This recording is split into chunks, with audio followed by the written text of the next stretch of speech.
Greetings, green thumb gardening family.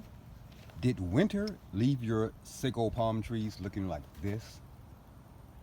Burned, crispy, browning, looking like they're dying?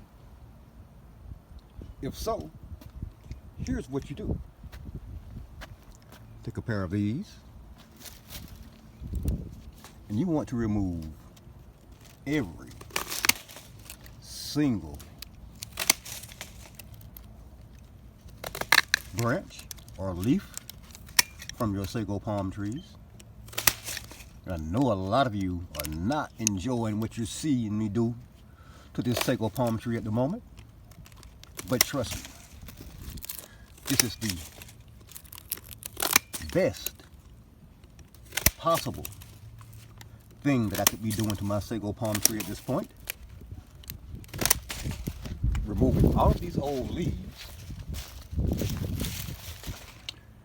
will prompt my Sago palm tree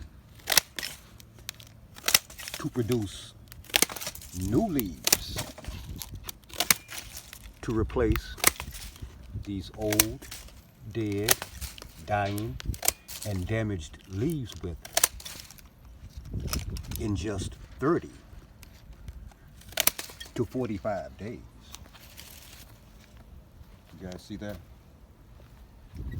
And green thumb gardening family, this is what happens when you remove all of those old, dead, and damaged Sago palm tree.